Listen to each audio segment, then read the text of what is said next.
Algumas histórias atravessam o tempo porque não falam apenas de uma época ou de um povo, mas da própria alma humana. A obra Os Irmãos Karamazov, publicada em 1880, é uma dessas histórias. Foi o último romance escrito por Fyodor Dostoiévski e é considerado sua obra-prima, a síntese de todas as suas ideias e conflitos. O autor planejava que o personagem Alyosha fosse protagonista de um ciclo de romances sobre a juventude russa, mas sua morte, poucos meses depois da publicação, interrompeu esse projeto. Assim, Os Irmãos Karamazov se tornou sua despedida literária e espiritual. A Rússia do século XIX vivia um período de crise. O país estava dividido entre a tradição religiosa ortodoxa e a influência do pensamento ocidental moderno. Questões políticas agitavam a sociedade. A libertação dos servos, em 1861, o crescimento de ideias revolucionárias, a descrença em antigas instituições. Dostoiévski, que havia vivido anos de prisão e trabalhos forçados por sua ligação com grupos intelectuais, carregava consigo uma visão intensa da vida. A consciência de que a liberdade humana é ao mesmo tempo dádiva e fardo. É nesse cenário que surge a história dos Karamazov. No centro está o patriarca, Fyodor Pavlovich Karamazov, um homem dissoluto, devasso, cruel, incapaz de amor verdadeiro.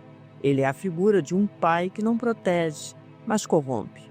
Seus filhos carregam dentro de si diferentes fragmentos dele. Dmitri, o mais velho, é movido por paixões intensas, prisioneiro de ciúmes e impulsos. Ivan, o intelectual, representa a razão que interroga Deus e não encontra respostas. Alyosha, o mais novo, é o discípulo da compaixão, aquele que tenta ver além do caos. E há ainda Smirdiakov, o filho legítimo, servo epilético e silencioso, sempre tratado com desprezo, mas que se tornará peça central no assassinato do pai. O romance se constrói em torno do assassinato do patriarca Fyodor Karamazov, mas Dostoiévski não nos convida a descobrir apenas quem matou. A questão é mais íntima. O que dentro de nós deseja matar o pai?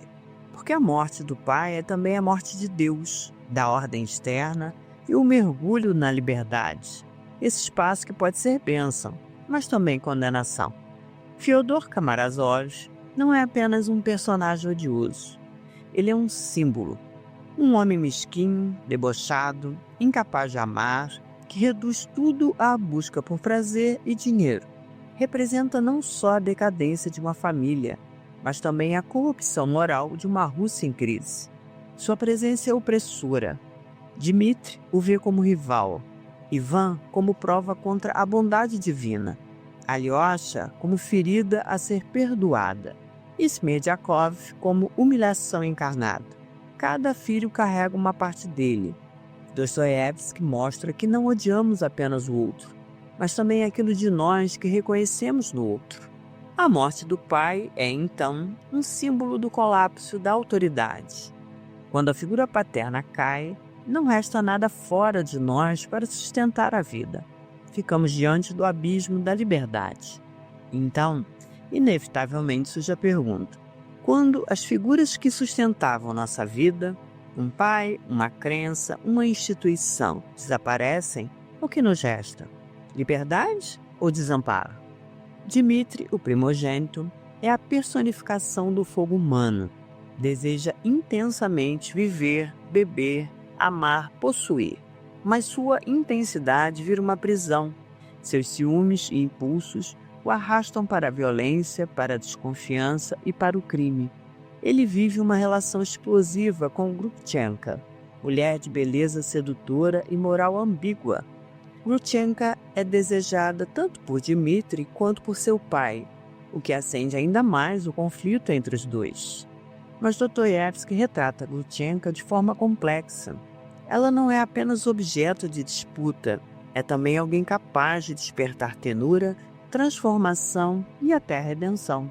Quando Fyodor é assassinado, todas as evidências apontam para Dmitri. Suas ameaças públicas, seu histórico de brigas, sua obsessão por Grutchenka e a disputa pela herança. Mas a verdade é mais ambígua. Dmitri não cometeu o crime, mas sua vida descontrolada o torna culpado aos olhos de todos.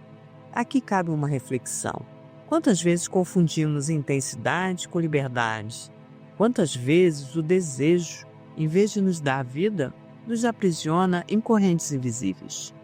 Ivan é o irmão intelectual, o pensador moderno.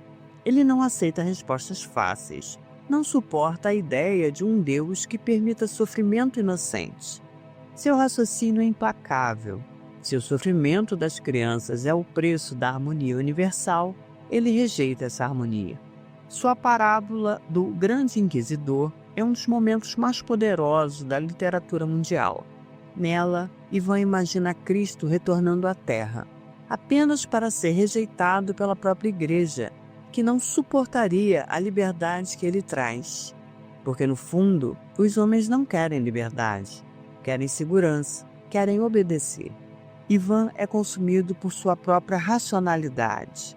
Sua frase mais famosa ecoa até hoje: se Deus não existe, tudo é permitido?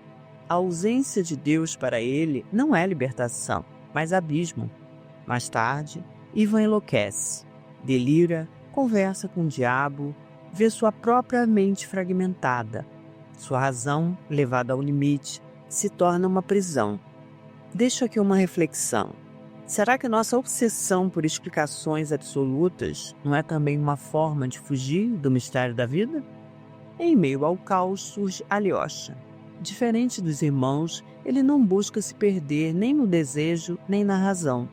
Ele é discípulo do monge Zosima, figura espiritual do romance.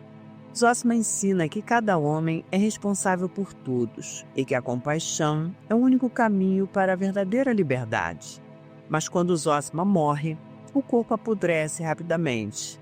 Muitos esperavam milagres, sinais de santidade. Ao contrário, o cheiro da decomposição frustra expectativas. Alyosha sofre, mas aprende uma lição profunda. A fé não se apoia em milagres, mas no modo como vivemos o cotidiano. Alyosha não é ingênuo. Ele vê a corrupção ao redor, mas não se endurece. Sua relação com as crianças, em especial o pequeno Ilyusha, revela seu papel: cuidar, acolher, oferecer presença. É no vínculo com os mais frágeis que ele encarnava a renovação que Dostoiévski acreditava possível para a Rússia. E com isso eu te pergunto, e se a verdadeira fé não estiver em acreditar em milagres ou doutrinas, mas em viver com atenção, aqui e agora? Smerdyakov é o personagem que não pode ser ignorado. Filho ilegítimo de Fyodor, com uma mulher pobre e considerada insana, cresce como servo. Humilhado, epilético, sempre à margem. Seu silêncio é máscara para o ódio que acumula. É ele quem finalmente mata Fyodor. Mas sua confissão a Ivan é ainda mais perturbadora.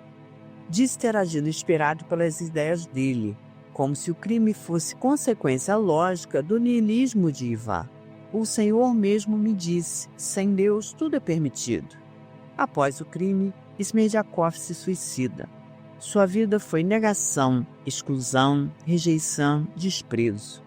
Ele representa a sombra social e psicológica, aquilo que é empurrado para o canto, mas retorna em forma de destruição. E com isso nos perguntamos, quantas vezes nossas próprias ideias ou o desprezo que lançamos sobre os outros se tornam sementes de violência que fingimos não ver? Dmitri é acusado e levado a julgamento. As provas são circunstanciais, as testemunhas contraditórias, mas a imagem pública dele já o condenou. O tribunal humano não busca apenas justiça, é atravessado por paixões, preconceitos, interesses. Dostoiévski mostra que a justiça humana é limitada, mas também que cada personagem está em julgamento diante de si mesmo. Dmitri pelo seu desejo, Ivan pela sua razão, Alyosha pela compaixão, Smerdyakov pelo ressentimento. O julgamento é uma metáfora do tribunal interior em que todos nós vivemos. Somos julgados por nossas escolhas, por nossos pensamentos, por nossos silêncios.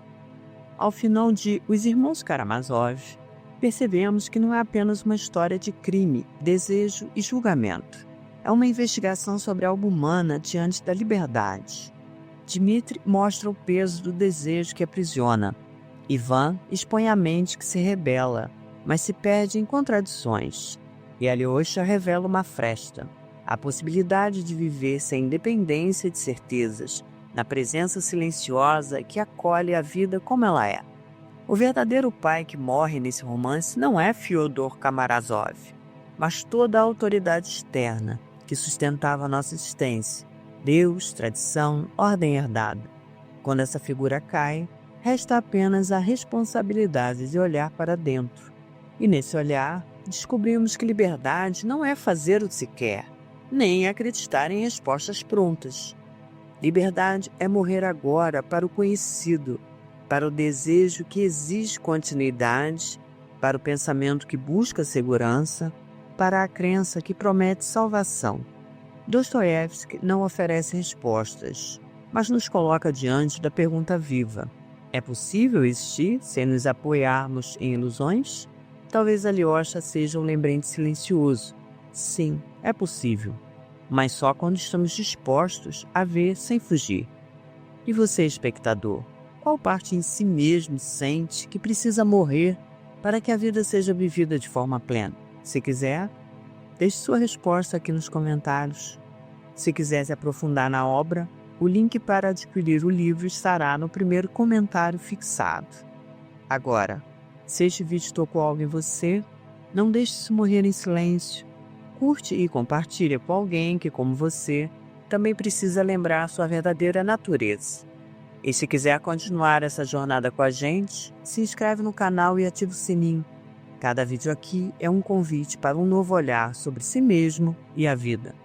Se quiser mais orientação para continuar sua jornada de autoconhecimento, eu separei 2 vídeos que estão aparecendo na tela que podem te auxiliar.